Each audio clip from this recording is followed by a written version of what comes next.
Welcome to the Overlooked and Underrated podcast. The intro and outro is by my brother Jukes, the producer. We have Ke'Juan here, Ke'Juan Humphries here, sports writer on the podcast once again. Yeah. What's going on? All right. So first thing we got to talk about is the NBA trades. This has been the busiest trade season I've ever seen. And I believe actually it is the busiest trade season in NBA history actually too as well. Because a lot has going on. I'm not going to lie to you though. If a team sends you to Washington, they don't fuck with you, bro. Sending you to go waste your career in Washington is some bullshit, bro. I'll be blown, bro. I'll just tell niggas to be like, I'll retire, bro, if you send me to Washington. I'd rather just not play basketball anymore. You know what's crazy, bro? You know I'm not even a big fan of Chris Middleton, but I feel sorry for my guy, man. Nah, man. The purgatory at Washington, bro. Nah, facts. Like, come on, bro. They didn't have to do him like that, though. I ain't gonna lie, though. Like, I wasn't really sure about that trade. It kind of made sense because Chris Middleton has been injury prone over the last 2-3 years. But Kuzma he's added like new life to that team, though. He's definitely been playing good and fitting that third option role. And I think Kuzma could be a third option on the championship team, bro. I'm not gonna lie. Like he's doing he looks like Lakers Kuzma. Yeah, you gotta remember that's he was a third option on that Lakers team that won in the bubble. So, I think the big thing with the Bucks is they just gotta stay healthy, man. Giannis is quietly one of the most injury prone players in the NBA. Mm-hmm. So he's gotta find a way to stay healthy when it matters most. For sure. And speaking of Washington, they sent Marcus Smart there. You know I'm a Marcus Smart fan, man. Why did the Grizzlies have to send Marcus Smart, man? For Marvin Bagley and Johnny Davis, bro?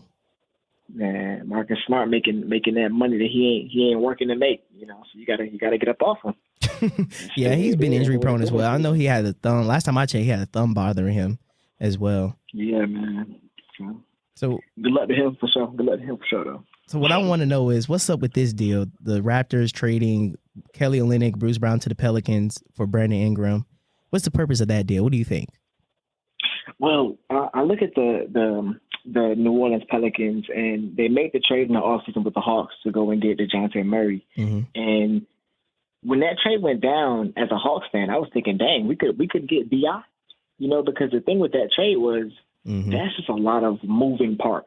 Mm-hmm. A lot of guys that play they're pretty much the exact same, and it was really doomed from the start, And with BI, he's on an expiring contract, so you might as well move him for something rather than just letting him walk in the offseason. Yeah, for sure. Back, so. And the things about the Pelicans, though, even if Zion doesn't want to be in New Orleans, you cannot say they did not do their job and build around this man.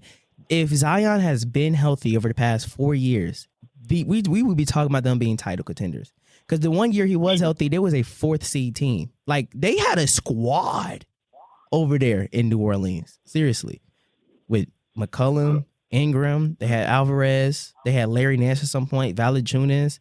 Now they got DeJounte Murray. Like, they got a little crew over there, but, your boy Zion, man. The thing with them is, like, that's literally just been the story of this whole run. Because you talking about when it was a 4th seed. In January 2021, they beat the Suns without Brandon Ingram. I think Zion had like 30 plus that game, and they were the 1st seed in the Western Conference. There was? He goes down. Yeah. He goes down with a hamstring injury and misses the rest of the season, and they missed the play-in. So when he's healthy, he's really, really good. We saw him in the play-in last year against the Lakers. That was arguably his best game of his career. He gets hurt off a hamstring, misses the whole playoffs, so. He's just injuries. This might be the injury pod because everyone's just hurt, and that's been an issue with Zion and the Pelicans as well. No, facts. And then there's a lot of theories that go into that about like why there's so many injuries these days. It could be that there's more players playing only basketball growing up. There was this one theory I seen the trainer had say that they're not doing enough stabilization training, as in they're not using enough free weights. There's a lot of cables resistance training. There was another theory. What's another theory? That's another theory. I forgot what it was. Do you have a theory? I've heard like these kids, not only are they only playing basketball, but they're playing basketball nonstop for like 10 plus years. Mm-hmm. You play through your middle school, and you in AAU. You back in middle school, AAU. Now you in high school, AAU. Then you in college. Then you in the pros. And your body, it's just the wear down starts earlier in your life because you're starting off earlier. Type beat. That makes sense. Yeah. That makes sense as well. And another thing too, I had a conversation with somebody. We was talking about how. So I looked up. I'm a huge Jordan fan. So and I play basketball. Yeah. I was looking up like, okay, Jordan. How did Jordan like get bounced or whatever? Basically, and this video was talking. This dude was talking about. Oh yeah, I basically just rode my bike as a kid a lot. This, that, and the third. And I'm just like, all right, bro, some bullshit. But the thing is, what I realize is that like when people say the '90s ain't have a lot of athletic dudes, I don't know what they talking about. Because if you ever go back and watch, no, they had some niggas like that could jump, like they had it in the rim. But it was a different type of athleticism, though. It was like homegrown athleticism that like we played outside every day type athleticism. You know what I'm saying? And I will argue that kind of athleticism is better. Like the kind of guys that was just naturally athletic, I hated playing against those guys versus like these guys ain't have no NBA training facility at their house. That homegrown athleticism is something else for sure. Yep. Yeah, I agree. Yeah, back then it was more like, kind of like raw athleticism type, you know what I'm saying? That's just who they are. No, facts. Bigger, stronger, more physical players back in the day. For sure. Now let's go to one of the bigger trades, the Warriors getting Jimmy Butler. Now what makes this one interesting is that this kind of gives hope that Curry could probably get another one after Klay Thompson, after the Splash Brothers splitting up. But I don't really know, though. I don't really know because Jimmy Butler, he's 35. And then it's unfortunate for him, too. He took the Heat to 2 finals. Pat Riley didn't really do anything to build around Jimmy.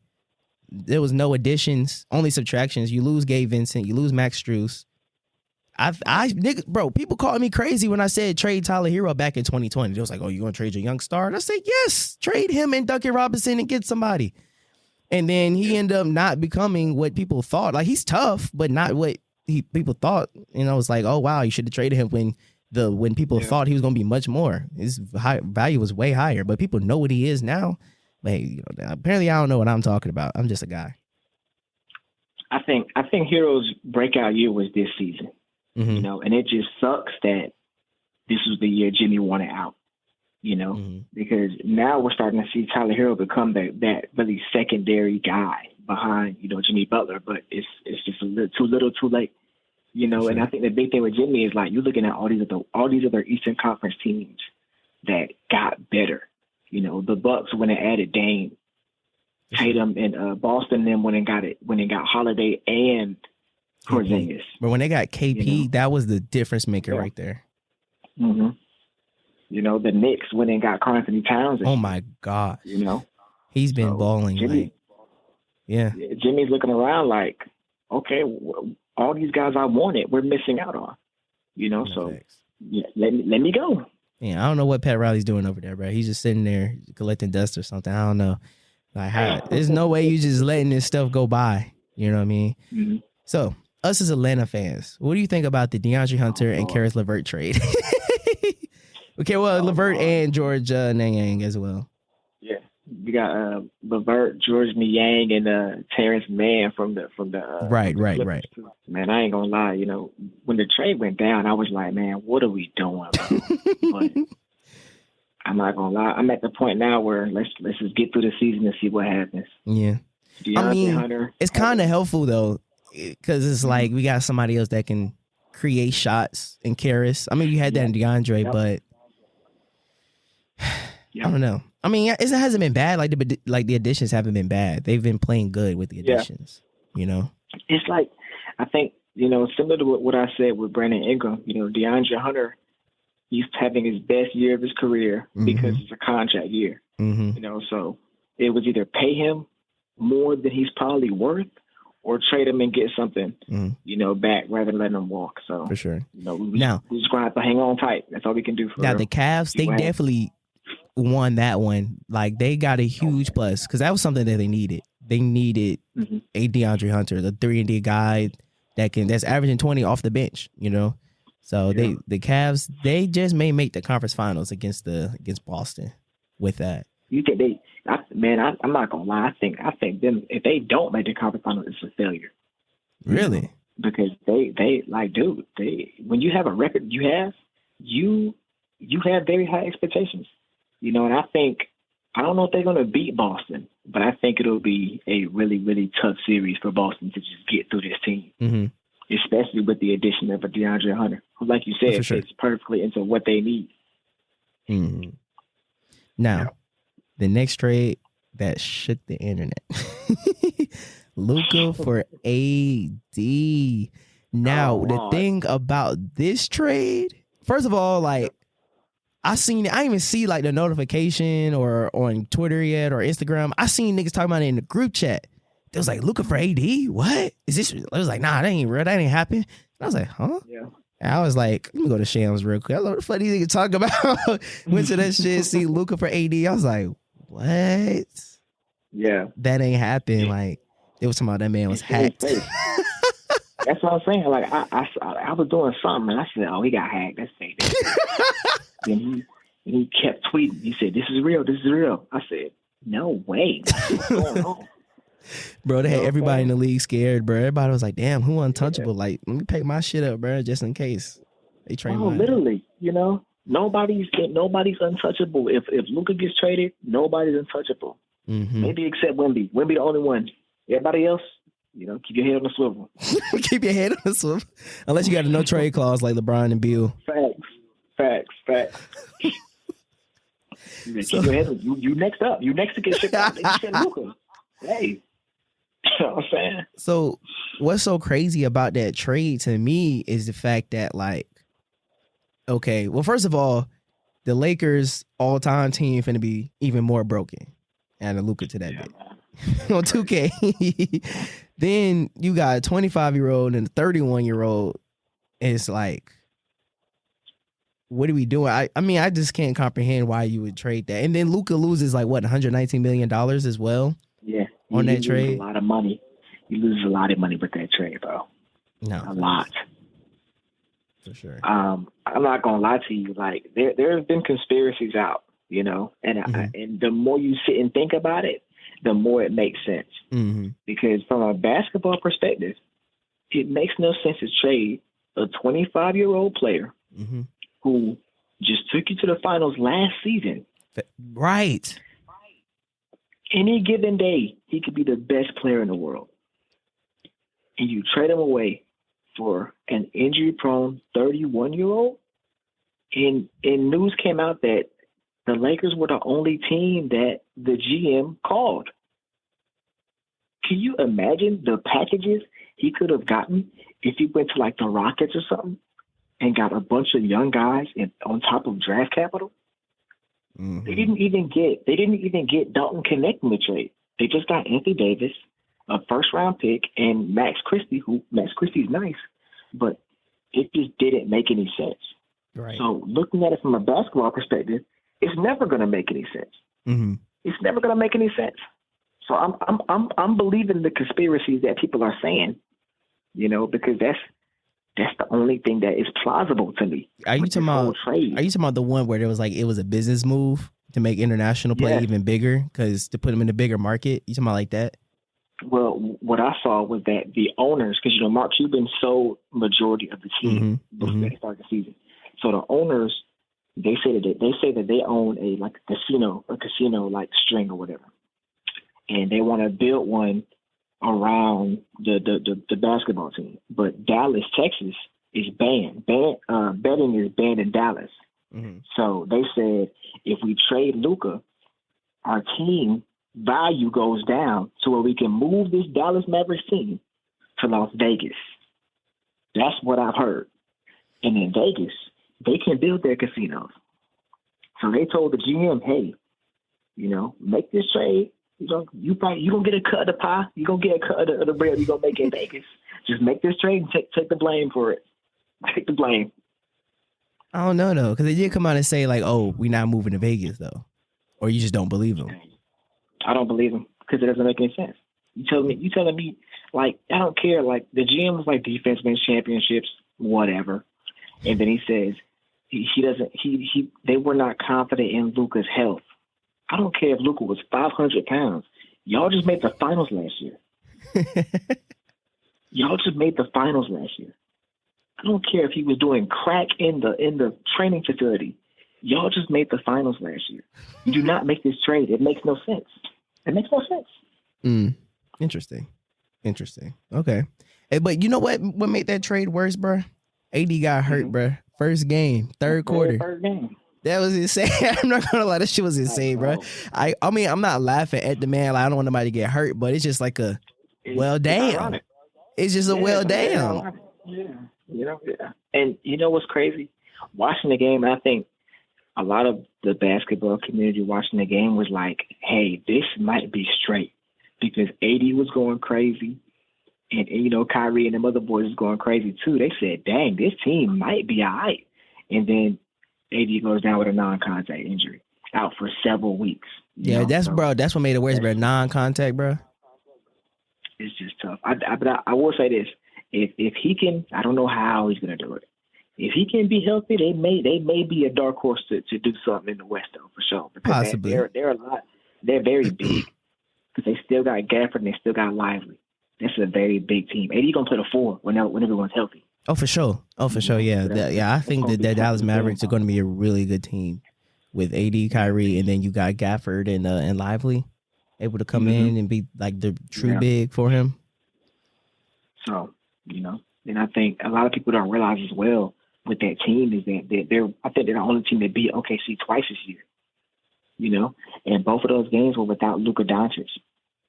You know what I'm saying? So it's just about they got to get healthy. And they gotta have time to mesh and figure things out.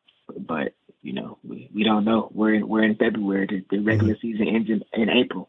Yeah, for sure. Don't got too much time. I'm excited, bro. You know what I'm saying? Because now you got all these other sports out the way. Now you can really focus on watching basketball. I mean, I was always watching basketball anyway, but all the other noise is out the way and stuff. You know what I'm saying?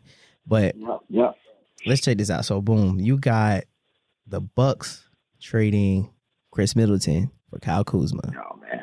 Yeah, man. They ain't had to do Chris Middleton like that. But you do see new life in the Bucks. You know, Kuzma playing like Lakers Kuzma when they won that championship. And he got to, bounce at his steps. So it's very interesting. I actually think it was a good trade. At first I was like, why trade Middleton? Like, he's solid. And I think Middleton's a better defender. You know what I'm saying, than Kuzma as well. But he's been injury prone the last 3 years. So I was like, okay, we'll see how this goes. And then seeing him play with them, I'm like, okay, I can see it now. It makes sense. It was a good trade. Yeah, facts. I agree with you. It's just that with Middleton, I probably should retire, bro. Call it a day. How old is he? He's in his 30s anyway.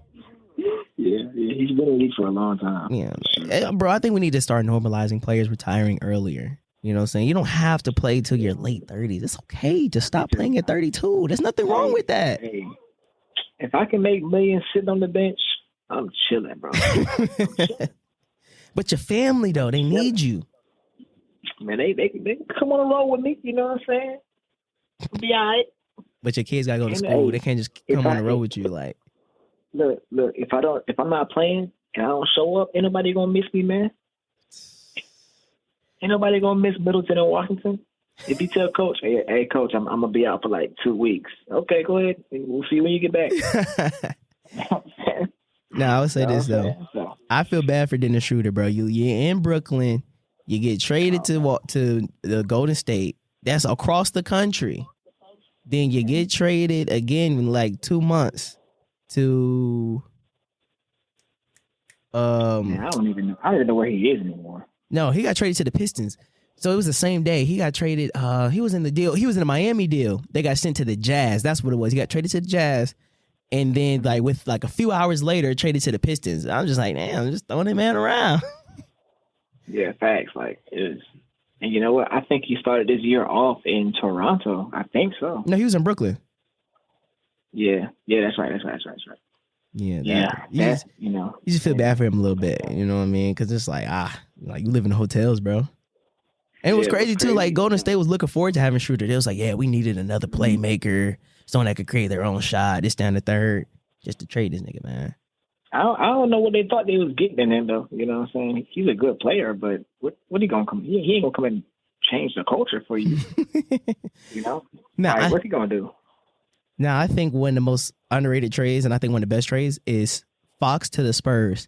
Oh my gosh, bro! Man, listen. In 2, maybe 3 years, really 2, because they really gonna be title contenders for real. they might be missing just another piece. They may not even be missing a piece for real. They just need guys just to get better. But they're nice. When De'Aaron Fox's first game playing against the Hawks, man, he was giving it to us where you want it, how you want it. 3, mid-range, blow by lay. Like, oh my gosh. De'Aaron Fox and Wemby, that's tough. And I think, bro, like they team is like nice right now. Yes. Like, I think they definitely could have been in a running for the play-in this year, but Wemby going out with the blood clot today. But you gotta think about it too. With him being hurt, they have a chance to get a top 10 pick again this year. Mm-hmm. They have the Hawks pick, which could be a lottery, and they have their own pick. So they could have 2 top 10 picks. What if they get Cooper Flag? Oh my goodness. Yeah, facts. They're and the things though too, to get De'Aaron Fox, they didn't have to ship the farm. They didn't have to get rid of Castle. They didn't have to get rid of what's the other guy name? Devin Vassell. Bro, yes, bro. They didn't have to do all of that, bro. Like the Spurs are they finna be nice. Yeah. And then that other trade. Now Zach LaVine to the Kings, that's kind of funny. Cause you just got done playing with DeMar, traded back to playing with DeMar again. The Kings really should be better than what they are. They had DeRozan, Fox, and Sabonis. That right there should be, have you in the top 8. Just a couple years ago, they was a top 4 team. They should be better than what they are. I think the truth of the matter with the Kings is that they peaked when everybody else was hurt. You know what I'm saying? Mm-hmm. Because the year they were third in the Western Conference. The Grizzlies were playing their G League team. So it was like, I think teams just were not as good that year, so they were able to get right. But when those teams got back, they kind of fell back to the mediocre team they've been for the last 20 years. I don't know, DeRozan, Sabonis, and Fox. And then plus they took Golden State to 7 back in, 23? Yeah. They did. They took them to 7 games, but I'm saying that's the year where, that was the year to make the playoffs to me. Because you look at those guys and say, that could be a top 8 team. But who in the top 8 are they taking out? Mm. That's just how deep the West is now. Sure. So yeah, the West is something it sucks to be them. It sucks to be them. Sabonis really don't get enough credit for us. Sabonis is actually nice, bro. Like he's also a fellow Mr. Triple Double. Yeah, he can average a triple double in a month easily, he'll get like 20 points, 20 rebounds, and like 15 assists or something. Like almost, he's like a poor man Jokic. Yeah, he's a poor man. I'll give him that, a poor man's Jokic. He's really underrated. I think it's mainly just because his team's not one of the top teams, and he's in not the biggest market in Sacramento as well. So yeah, but it's still Cali though. Like, how can a Cali team not be marketed like that? I think I just think it's like I understand it in California, but it's not like LA. You know what I'm saying? Wait, that's like Brooklyn and New York. Like Brooklyn is Brooklyn, but it's still in New York, which is a media capital. Like, you know what I'm saying? But you got to think about it too. Like Brooklyn is the little brother to the Knicks. You know what I'm saying? And Sacramento is the littler brother to the Warriors and the Lakers and the Clippers. So when I don't think, I understand they're all in the same state, but like there are, I think if you're not from Sacramento, you're not going to be a Kings fan if you're in California. For sure. You know what I'm saying? There are so many teams there. Oh yeah, they do got a good bit of teams there. Yeah. Well, shifting gears on to All-Star Game, bro. I am not a fan of this format that they had. However, though, they did play better compared to previous years. But this new format, I don't know. Yeah, they got to do away with that. Then there was a lot of breaks in between as well. Not a big fan of that either. I've seen one idea. There was like, instead of doing the Rising Stars as the 4th team, do the All-Star snub team, like guys that should have made it but didn't, and have them be the 4th team and see what happens there.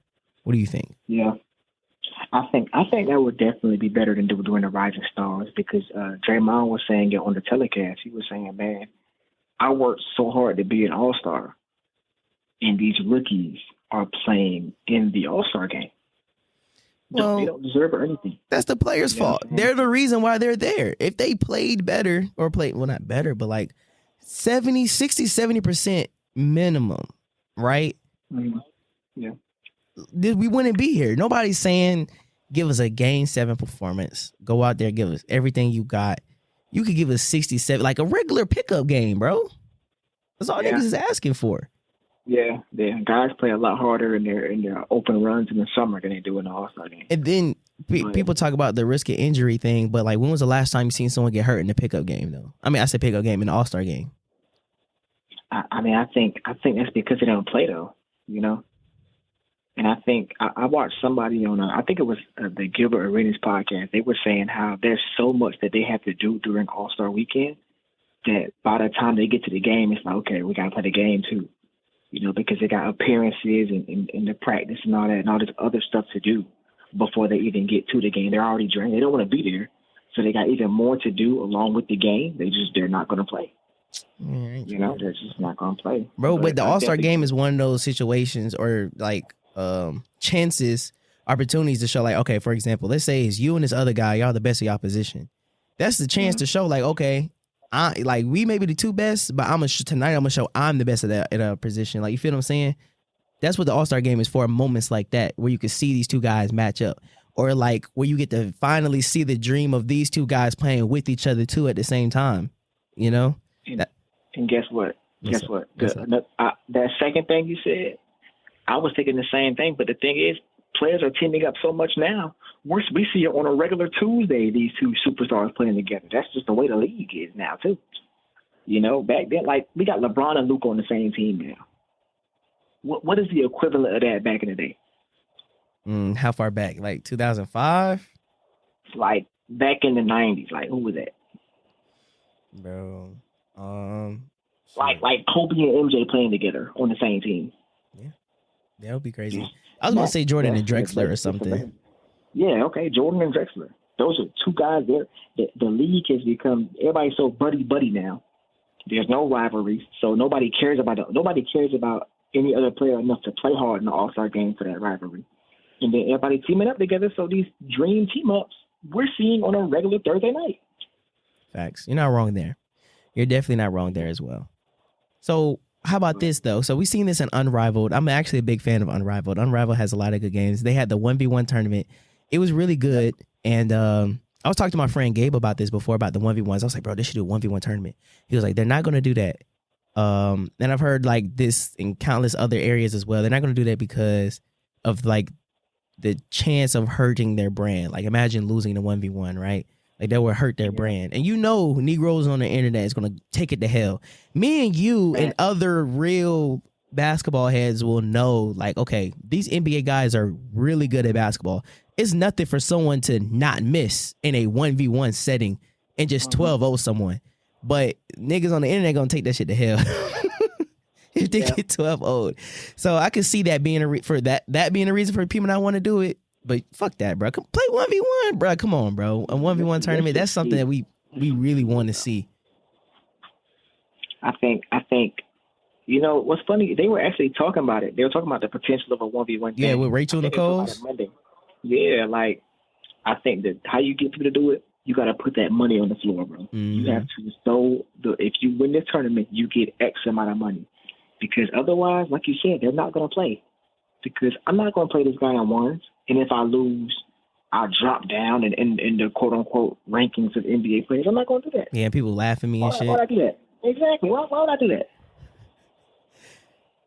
I mean, why, bro, come on. I proposed the idea to prevent that. Try doing King of the Court.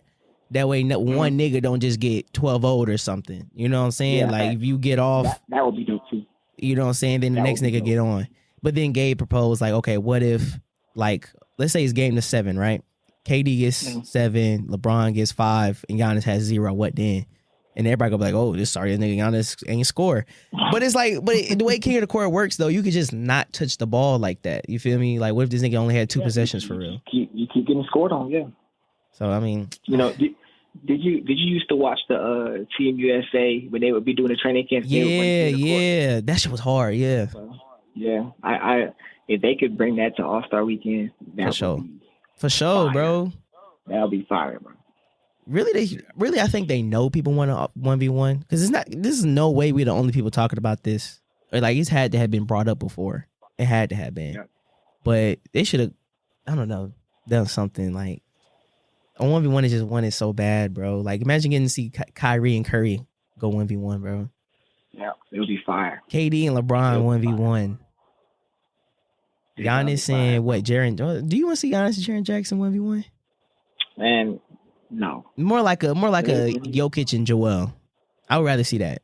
That's a good one. Yeah, that would be nice. Yeah. That would be nice for sure. But I am a big fan of Unrivaled. Those is really good. Angel Reese doing Angel Reese things. She's got ejected like either tonight or last night. She got ejected.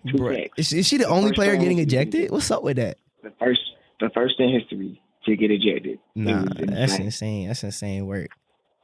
But I hope the WNBA gets to a point where like you won't need the Unrivaled league. Like they just get paid and they don't have to go to another league to make money. You know what I'm saying? Outside of that. Yeah. But outside of that though, I am. Oh, speaking of that, you reminded me. Brittany Griner. The Dream signed Brittany Griner. What do you think of that? I'm ATL 8 times down. You know what I'm saying? So I was very excited that we got Brittany Griner. You know what I'm saying? Bring her along with Ryan Howard and Alicia Gray. You know what I'm saying? We may be able to make. Yeah, facts. Because we made the playoffs last year. We can make something shake. Yeah, we can make something shake. You know what I'm saying? So for sure. We just gotta see. We just gotta see what happens. For sure. Brittany Griner, that's a huge pickup. And then, literally. In the slam dunk contest too. This man, the white man has dominated the slam dunk contest for 3 consecutive years. How have we allowed this? Hey, I know somebody needs to pull up his family tree. I know he got somebody with a little bit of melanin. Nah, he going crazy though. Thanks though. Yeah, for him to his dunks are actually really creative and they're really good. And the thing though too about the dunk contest, I tell people this like because we have like YouTube, we can just go to YouTube, type in best dunks ever, and see all kinds of dunks. So when we see the dunk contest, it's like okay, I've seen that, but it doesn't take away from how difficult or how good the dunk was, though. I think we got to keep that in mind. Like, okay, that's still a tough-ass dunk to do. You feel what I'm saying? Right. But Stephon Castle was actually very creative in coming back with his own dunks, too. When it was going back and forth, that was actually really good. That was probably the best one I've seen in a little minute. Yeah, facts. Stephon Castle, he a Georgia boy himself. Yeah, he went to Newton, bro. He went to Newton High School, bro. Yeah. I didn't know that. Yeah, he went to Newton. He had that, I think that dunk where he had Buddy shoot the ball, and he caught that joint on the way down between the legs.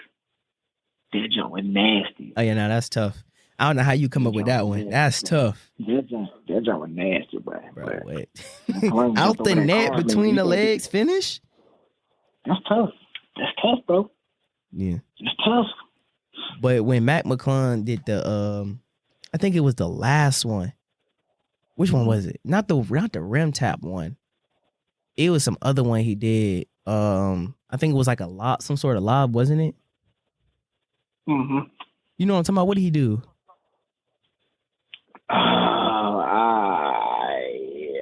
My mind blank. I'm not gonna lie to you. Bro, whatever it was, I think it was the last one. Whatever that one was hard. I was like, yeah, he gotta win that. He gotta win that. But finally, he urged Jaw to say, all right, bro, let me stop fucking around. Let me enter that shit. And I'm like, they chatting. After years of begging, you now want to do it? Nah, you stay over there, bro. You good. Bro, he's chatting, bro. You say he's chatting? You think he bullshitting? Yes, bro. Yes. Them boys is not putting to the dunk contest. They don't care about it no more. Bro, come on. I seen something. It said. I know we always talk about how LeBron ruined it, but back in the day, like if you was a superstar and you could dunk, you did the dunk contest. That's what I'm saying. LeBron was the first one that didn't do it, and that made people say, "Okay, maybe we can chill out on it then." Bro, if there's no way you're a John Morant and you're not doing the dunk contest. But did you see what Anthony Edwards said? They asked him about doing it, and he said he's a power dunker, not a style dunker. What do you think about that? Yeah, I mean, I agree. You know, I think that's why a lot of people can't really do it. You know what I'm saying? Because like the way we react to dunks now, it's like who gonna do the craziest thing? You know, and like if you dunk the ball real hard, nobody's gonna care. You know, so I think that's why guys like Russ didn't do the dunk contest. Yeah, for sure. And I think people don't really realize that either. The difference between, like he said, power dunkers or / in-game dunkers versus like dunkers, like a Vince Carter or so. But Anthony, I'm pretty sure you probably seen people do this in gym class, like a you dunk on me, you try to dunk on me, and I try to dunk on you thing. Maybe they should implement that. Especially when the dunk contest was at a low, like prior to Mac McClung saving it, resurrecting it. They should have implemented that. Because I ain't going to lie. Do you remember being in PE and you see these two guys that got bounced trying to dunk on each other? I ain't going to lie. That was a shit. That shit was tough as fuck. You think niggas would do that in the league? I don't think nobody going to put themselves in harm's way to do that mess, man. I don't know. If Anthony's saying he would do it, I don't know. He might be able to convince a Jaw or a Zion or something. I don't know. We'll see, man. No, I don't think that'll happen in the NBA because, like, it's just, I don't know. They don't want to play hard in the All-Star game. You know, how they going, all right, I'm going to try to dunk on you. I want you to block it in this contest. No, they ain't going to do it. They're not going to do it, bro. And that's funny. Before we transition to the Super Bowl real quick, I was going for the G League team that Friday on All-Star Weekend, and I was hoping they played on Sunday, and they won on Sunday. And the reason why is because they're like the JV team, the G League. You cannot let the G League team come in and beat you on All-Star Weekend. That's like the JV team beating varsity. You got to have some sort of pride, bro. You can't let JV beat you and you varsity, bro. Like, that's just unacceptable. You can't let that happen. But right before we get into the Super Bowl, this is Seeking Answers by Zay the Kid.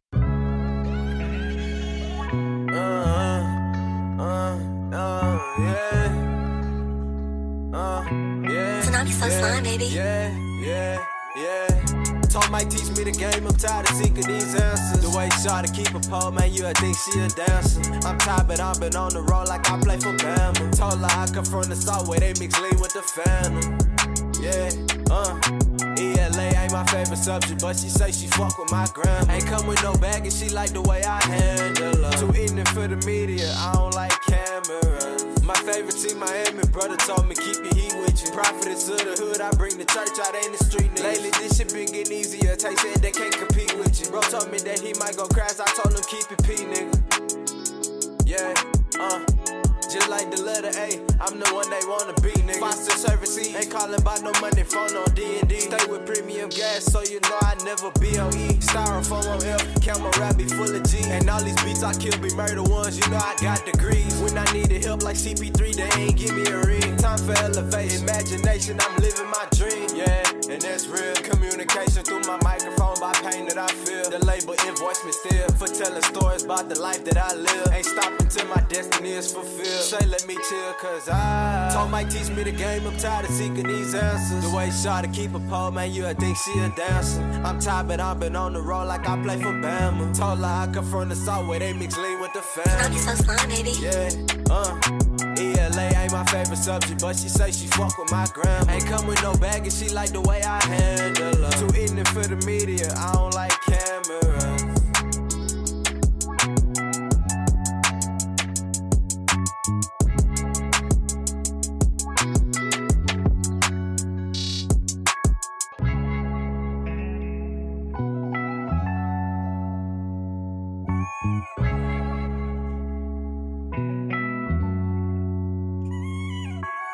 First, you go first. Who was you going for?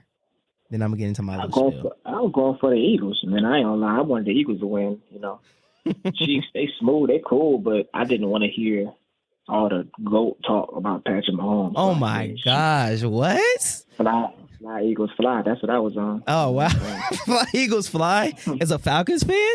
Oh wow. Hey, look, we beat them, so technically we are Super Bowl champions. Rise up, baby. All right, so Well, listen, yeah. check this out, right? I wanted the three-peat to happen primarily because I would much rather. I don't even have Tom Brady to go, but it's a universal understanding. I would much rather have Patrick Mahomes be up there. You know, what I'm saying, for a universal understanding, and that's a valid argument to say three-peat. I don't care about three-peat. Like, to me, consecutive matters more than a higher amount. Longevity. Yeah, because being able to win consecutively, that means year in, year out, you're in the offseason saying, you're hitting the bench press saying, Patrick Mahomes, Patrick Mahomes, Patrick Mahomes. You do a squat saying, Kansas City Chiefs, Kansas City Chiefs. You in training camp saying, bruh, running routes like that is not going to work against the Chiefs. It's going to work against the Jaguars, but not them niggas. Imagine y'all blowing out the Dolphins, but y'all fucking up and y'all saying, bro, act like these niggas the Chiefs. You think that shit going to work against the Chiefs? No, nigga. That's funny. Patrick Mahomes, that would have been the first down. That was Patrick Mahomes. Niggas doing all of this preparation for 17 games, off-season training camp in 17 games, and still lose to this one man. Mm-hmm. He's Michael Jordaning football. Niggas ain't never think this could happen. He's 7 years as a starter, and every single year is an AFC championship appearance. 4 of them are Super Bowl appearances. And so he three-peated. It'd be like, all right, bro, come on, bro. Yeah, it would have been a lot harder to debate. Oh, for sure. I still personally might have would have had, I might have would have still had Brady as my GOAT, but I wouldn't be mad at anybody saying Patrick Mahomes. Yeah, like it's not an invalid statement. So I think with him losing, it does slow down the talks. It just means he got to do other stuff, to be in that conversation. Because now there's other quarterbacks in that conversation as well. It's not just him and Brady anymore. But I think if he, wins another 2 in a row or so, like, okay, like I said, he's got to do other stuff now. Just slow down the talks and simmer it down a little bit. I think the way he lost too. Oh, for sure. That's what makes it even worse. That's what really slowed it down even more. Losing like that. No, I wasn't even expecting that. 34-0? Yeah, it wasn't a game where he had a good game and they lost. No, Patrick Mahomes probably had played the worst half of football he's ever played in his life, and they lost the game because of that. So yeah, that was insane. That Bro, takes into the account, interception. Oh my god! Like, I remember watching that bit. And I was like, all right, it was like 3rd down. I was like, watch this. Patrick Mahomes made something happen. Talking to my parents, I was like, watch this. Then the man threw an interception. I sunk in my chair. I said, bruh, are you fucking serious right now? I sunk in my chair. And my parents was like, yeah, watch this. Because they was going for Jalen Hurts, of course.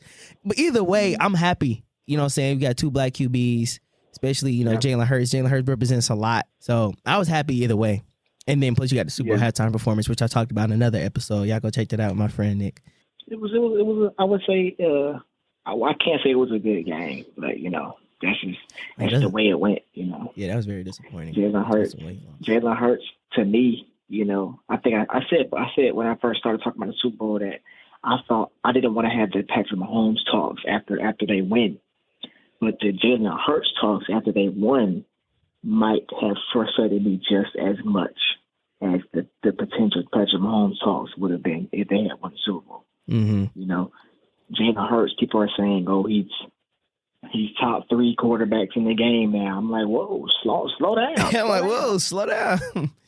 Bro, and I mean, and that's the thing though too, is like, I'm seeing people talk about Jalen Hurts and they talking about, he's not throwing it like that, but it's like, what's working is working. Part of being a good quarterback is being the point guard of a football team, right? Is knowing what to do, right?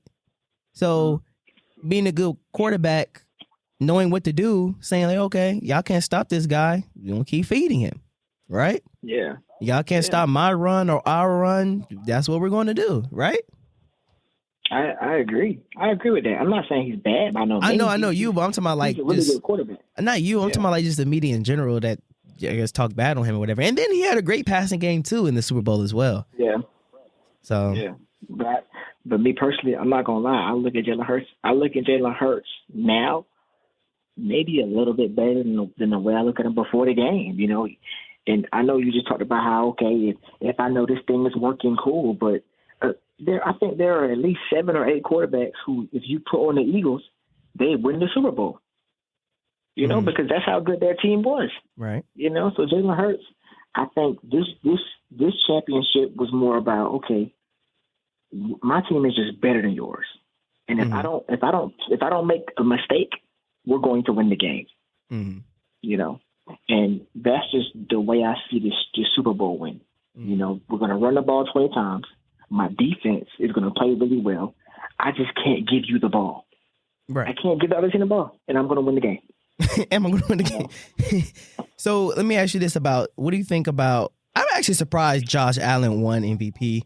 And I was talking about this with my coworker at the radio station. He was like, bro, Lamar Jackson had worser, quote unquote, worser seasons than this season and won MVP. So how did he not win if this is his best season? And I was like, that is kind of crazy. So let's talk about that. Your reaction about Josh Allen winning MVP.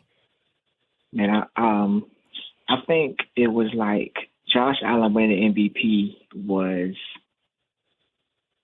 kind of like Joel Embiid winning the MVP in the NBA.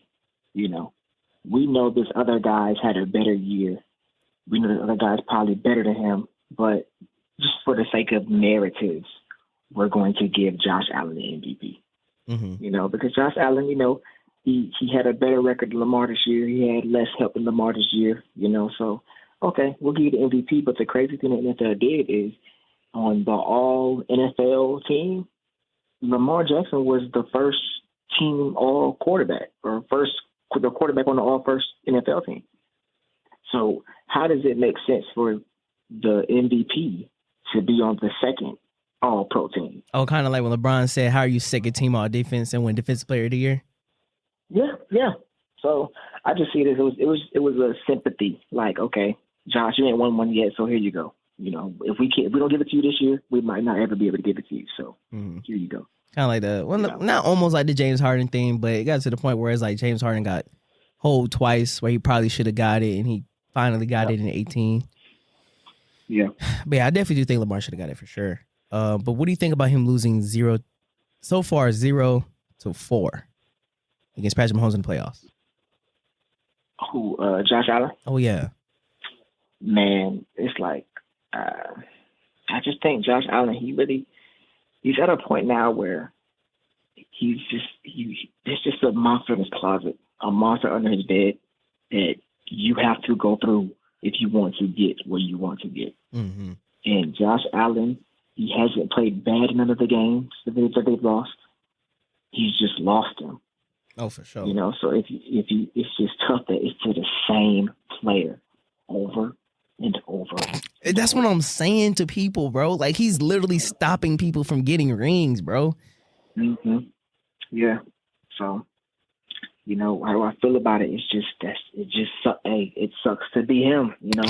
But the truth of the matter is, no quarterback in the AFC has beaten Mahomes except for Joe Burrow and Tom Brady. Nobody else. So that's just the big bad wolf in the AFC, man. Yeah. Josh has just been good enough to get there 4 times. Oh yeah, for sure. And that's the thing too. Now going to Lamar, like Lamar, he beat the Bills last year, right? To get to the conference final. No, the Bills lost to the Chiefs last year. Oh, okay. In the playoffs. So, okay. So how many times did Lamar play Mahomes in the playoffs? Twice or once? Lamar, he's only played him once. He played him last year in the AFC Championship, and they lost to them. And how many times did Lamar lose to the Bills? Lamar's lost to the Bills twice. Okay. He played twice. So for Lamar, he got to get by both of those guys in a way.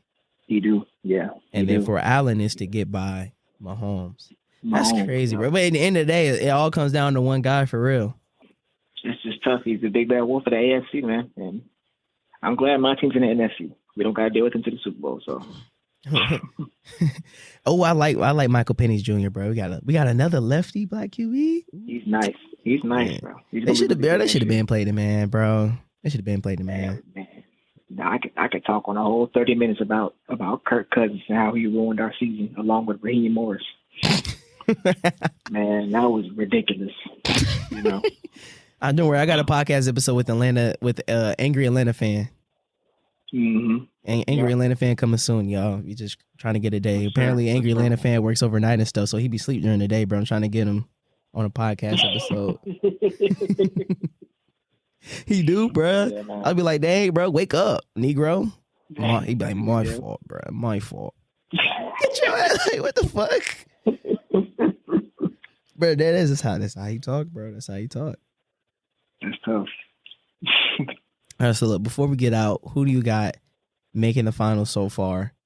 Oh, actually, before I ask that, bro, Dyson Daniels better win Defensive Player of the Year. Not that now that he's out, but like, not that I was hoping. But since he won't be able to play the end of the season, Dyson Daniels better win MVP. I'm so sick of these bigs winning Defensive Player of the Year. I don't give a fuck about you blocking shots and getting defensive rebounds and finishing the possession, altering shots. Damn it, can you sit down and guard? Can you get a stop? And I was telling a friend this one time that, like, obviously it takes skill to be a rim protector, but it takes more skill to be the perimeter defender, bro. And honestly, to me, those defenders matter more because when it comes down to 10 seconds on the clock and you got KD up top, you got to get a stop, bro. There ain't no big is going to help you with that. You need someone that could guard in that, like, situation. You feel me? Yeah, I think who do I think is going to win?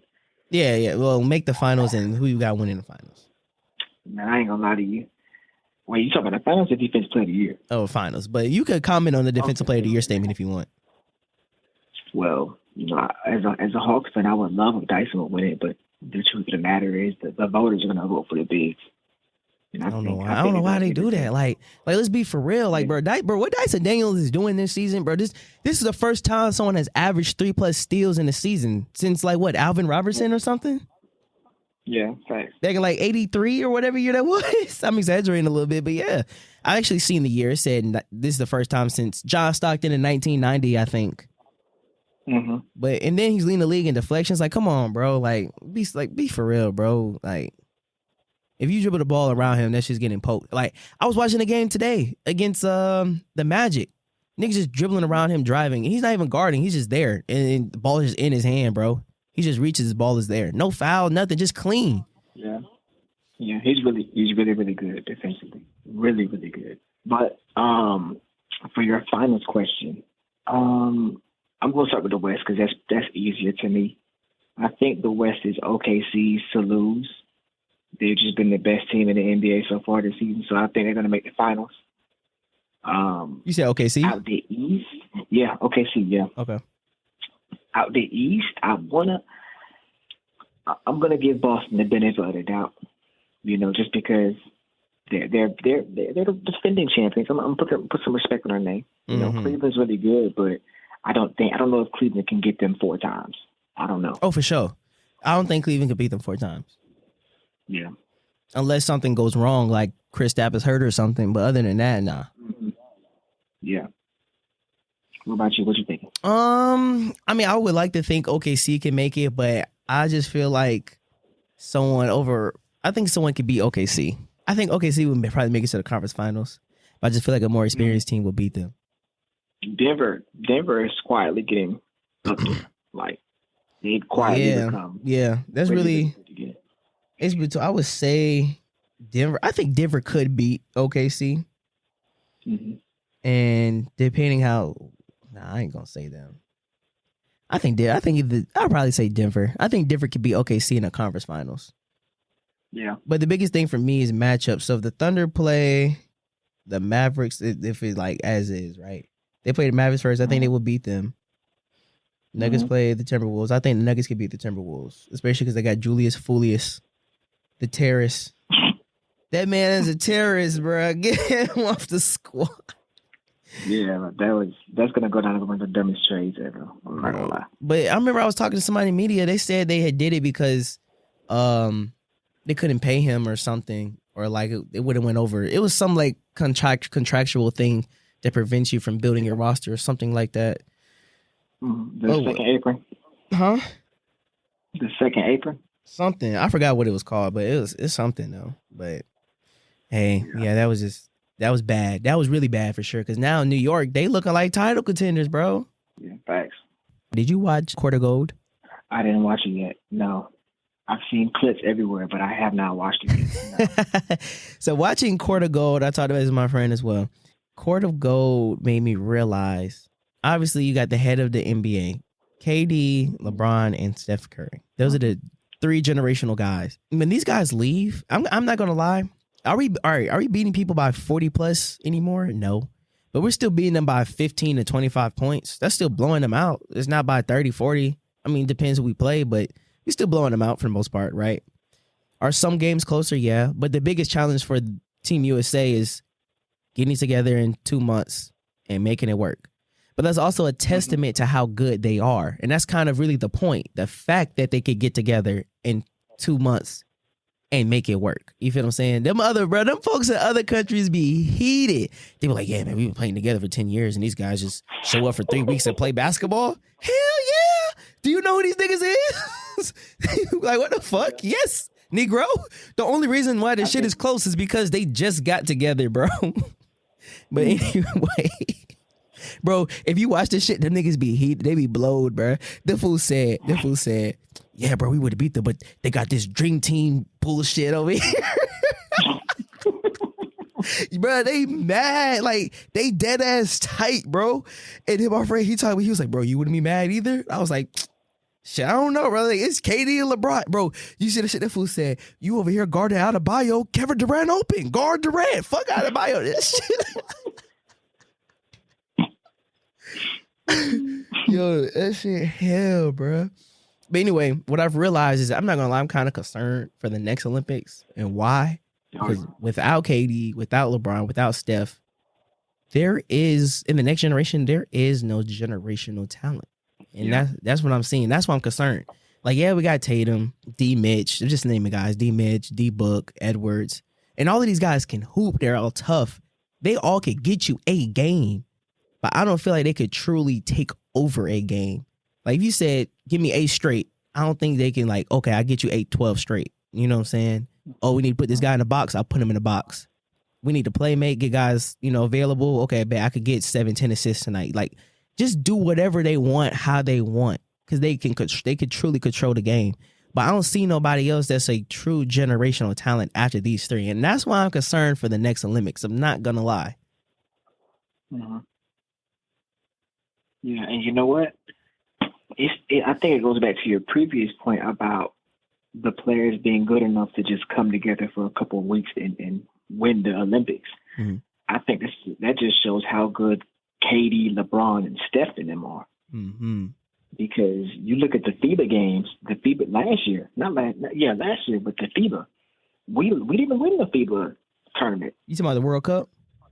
Yeah, the World Cup. We didn't win that. That wasn't, not only was that not our A team, that was not our B team. That was a D team, bro. Bobby Portis was on that team, bro. Well, you got to realize. Josh Hart was on that team, bro. Them guys are going to be on the team. Don't put Josh Hart on the Olympic team, bro. Come on, bro. That's the way the game is, bro. That's the way it is, man. You know what I'm saying? That's how our team is gonna look with all these old guys are out. Think about it. 4 years of 80 ain't going to the Olympics again. He's 31 right now. Yeah, that's 5 players already gone. That's 5 players. So we got to fill them in with who? Okay, probably Joel. White made it this year. You said what?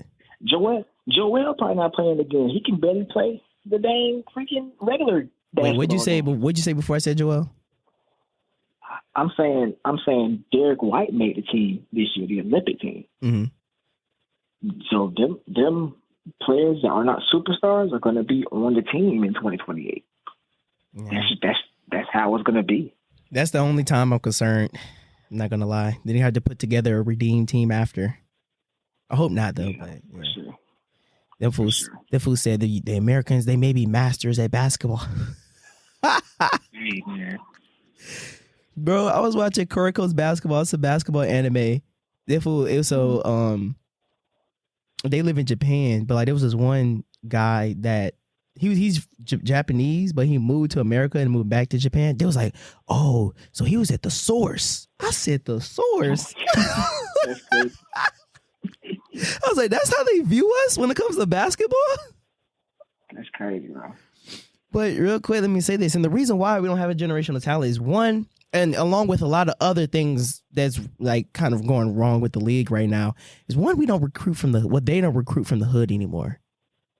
They don't, bro. Like, think about it. Like, when you recruit from the hood, they have a different type of grit mentality about themselves. They add something extra to the game. We need more folks from the hood. Now it takes money to get to the league because you got to pay for AAU, private school, like and even have connections. Most of the time, these players in the league know somebody or like have a relative that played pro somewhere. Like, it's so different now and very connection based. The way Americans grow up playing basketball, and especially in the AAU world, they just play a lot of games. There's no real training, no real skill development. Versus in like Europe, there's more skill development. They're actually practicing and then playing games. Like, they may play like 3 games out the whole week, if that, but most of the week is practice. Versus here, it's game, like you were saying earlier, it's games all day, every day. It's like 4 days, like during the summer, it's like 4 days, 3 games a day type B during at an AAU tournament. That's not working on your game. Yeah, that's right. And one of the major differences between Americans here is like, we may be more athletic, but they're more skilled over there though. And what's happening is they just taking Americans like, okay, you athletic as shit, and we could teach you how to play basketball.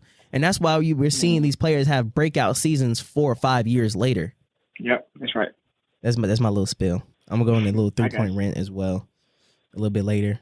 Let me know when you watch Court of Gold though. It was actually pretty good. And it's funny, bro. It made me laugh just seeing how upset they were getting. They're like, yeah, I think we really have a chance.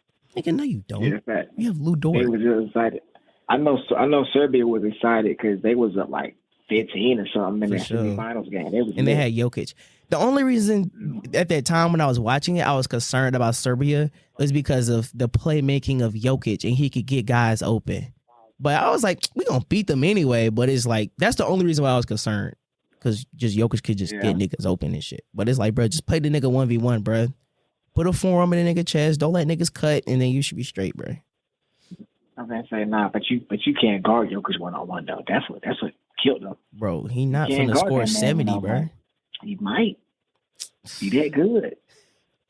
All right, so look at Game 7 against Minnesota. That boy was tired. Mm-hmm. Hey man, this is one game. I can't really speak too much on that. That's the way it went, you know. That boy was settling, shooting jump shots, threes. Like, he normally don't shoot that many threes, and then when he was shooting them, it was all short. That boy was gassed. I was like, Mike Malone, bro, you don't take that man out of the game? That's a big guy, bro. Like, he can only do but so much. You can't take Jokic out of the game, man. But there was, bro, when you was up 20, you mean to tell me you can't take him out to get a quick breath? You up 20? Niggas ain't start chipping yet. I think a big thing too with that wasn't just, you got to think about what made him tired. That man was playing he had Cat on him on the ball. And then you got Gobert roaming the paint as the secondary helper, bro. So that's just... You should have put Cat on him sooner. I've been saying Cat was guarding him way better. The niggas was telling me that he's a fouling ass nigga. I was like, fuck that. Put this nigga on him. Like, bro, Gobert, bro. I ain't gonna lie, bro. Gobert probably one of those. Bro, when you watch Court of Gold, you will not see a single Rudy Gobert highlight. Not a layup, a dunk, a lob, not even a block shot. You don't see shit of this nigga, bro. I swear to you, I did not see a single Rudy Gobert highlight, bro. That is hilarious. That's hilarious. You know how I feel about Gobert. I've been saying he was sorry since high school. Terrible. You know what I'm saying? I've been saying he was sorry since high school, bro. Nobody wanted to listen to me. They called you a madman? Called me a madman. I told him, hey, he's not that good, bro. Let me end this 3-point rant real quick. So I know a lot of teams are shooting threes because their thought process is, hey, if we just take more threes than you, we should be making more threes than you. Like, if I shoot 20 threes and go 35%, right? Then that's like what? Quick maths. 23s and you go 35%? Yeah, 20 times 0.35. That's 7, right? But if I shoot 50 threes and shoot 30%, and I shoot 30%, right, I made 15. That's nearly double. So I could understand the thought process of like, okay, if I shoot more, yeah, I may shoot at a worse clip, but I'm still making more than you, right? which is, I guess, what the Celtics are doing, why they're shooting like 50, 55 threes a game. But the thing is, though, with that is that the idea that used to exist pre-Warriors that you can't win a championship shooting a bunch of threes still exists to this day. It's just that, okay, are guys better at shooting? Yeah. But you still have terrible shooting nights. And then thought process is, too, like, even if you have a bad shooting night, our bad shooting night should still be better than yours because we're so good at shooting. But it's like, nah, bro, there's other ways to score the ball other than threes. Even when people adopt the lays and trays mindset, people forget about the lays. But in basketball, it's not a math equation. Basketball is still basketball. There's other ways to score than just lays and fucking trays. And it's so annoying. I'm looking at the Hawks covering these games. They lost to the Spurs, shooting all these threes. And I'm just like, what are we doing? And then the Spurs is just giving it to us anyway. How? And they won, and they made less threes than us. Then I watched tonight's game. The Magic made 4 threes compared to our 9, I think. No, 11. We made 11 threes. We made 11 threes. Yeah. Yep.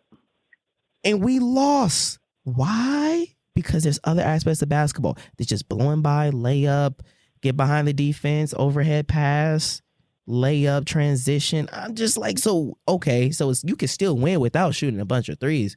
But I don't know why people can't grasp that concept. But hey, I guess I don't know what I'm talking about. I guess I'm the madman or something. Yeah, I feel like if you're not a good 3-point shooting team, just accept it. A bunch of threes. Yeah, don't take a bunch of threes. You know, you talked about Boston. Like Boston in their game today, they shot 54 threes. Mm-hmm. But the thing is, they can do that though. They can do that. Yeah.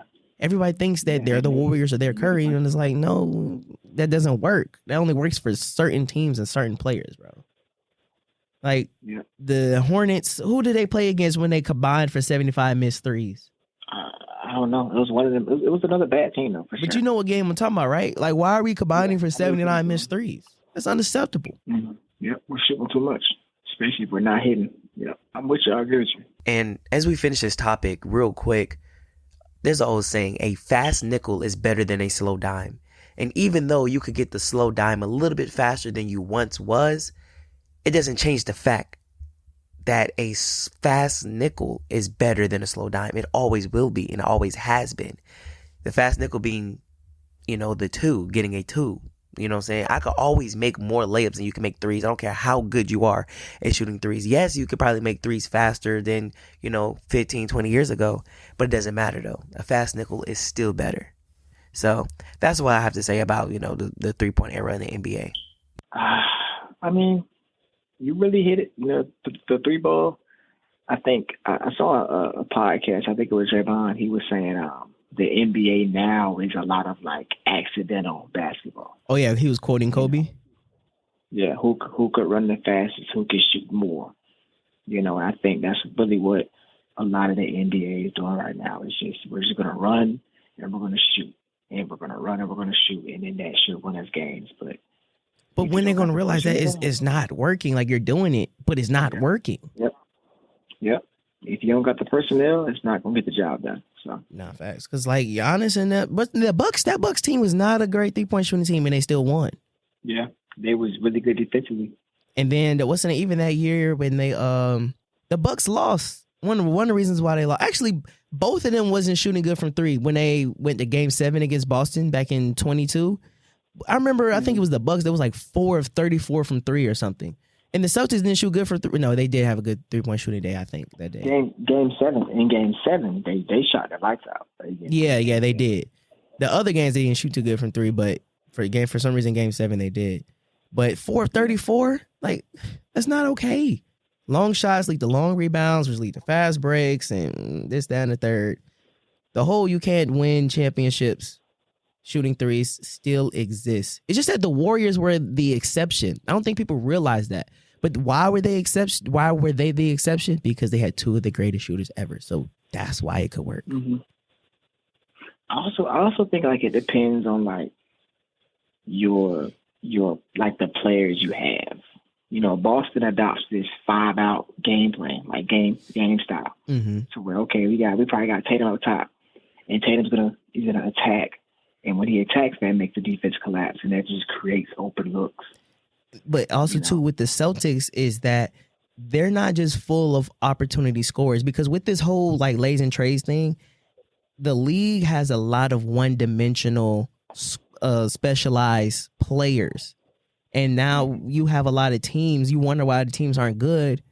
Is because these guys can only do one thing, and that's shoot the ball and maybe play some defense. Like even the Hawks right now, we have too many guys, or had too many guys that specializes in one thing.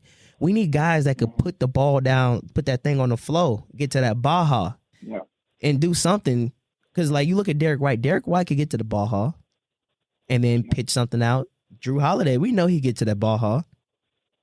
Mm-hmm.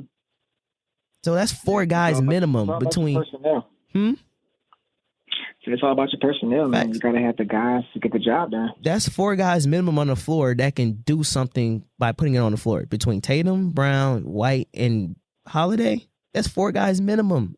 Then when you substitute out, you got Pritchard that could put it on the floor or do something. That's why they're so successful, and that's why they're able to shoot threes like that, because they got multiple guys that can attack a closeout or just make a move and go and then do something out of it.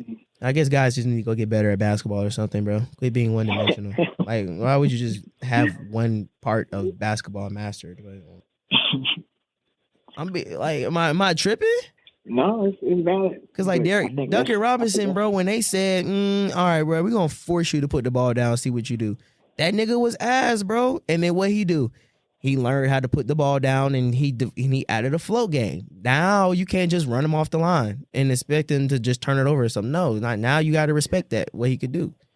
I think that's the way the game is taught over here, though. You talked about it earlier when you're talking about the European game. Like now it's like, okay, we're gonna have like kids are coming up. Okay, you're our best player. You're gonna be the point guard. You're the only one that dribbles. Everyone else catch and shoot or play defense. So kids are going into college being good at one thing, and they're getting drafted being good at one thing, So that's the way the game is just taught here now. Even in Europe, though, the way they do the education system over there, you could pretty much pick what you want to do at an early age. That's why you be seeing like pictures of Luka playing professional basketball at 14, because that's what they could do over there. If you want to be a professional basketball player, that's what you're doing. Like you're in school for that. Versus here, they got that general study shit, basically want you to be a working slave, making these corporations money and shit, instead of picking what you want to do young, and then if you don't want to change your mind, you still got time to change and shit like that. Yeah. But that's I say too, that's the biggest difference. The fact that, one of the biggest differences, the fact that them niggas can play professional basketball at 12, 13, 14 years old. Yeah, like, why is Luka Doncic at 14 playing against a NBA Russell Westbrook, bro? That's not fair. All right, bro. Appreciate everybody for listening to the Overlooked and Underrated podcast. Make sure y'all donate to the Overlooked and Underrated Scholarship as well. Help somebody go to college. The link is in the description of this episode. You can follow me on all socials, and also too, once again, you can donate to the scholarship. It is called Overlooked and Underrated podcast scholarship. The intro and outro, but once again, is my guy Juicer is a demon, bro.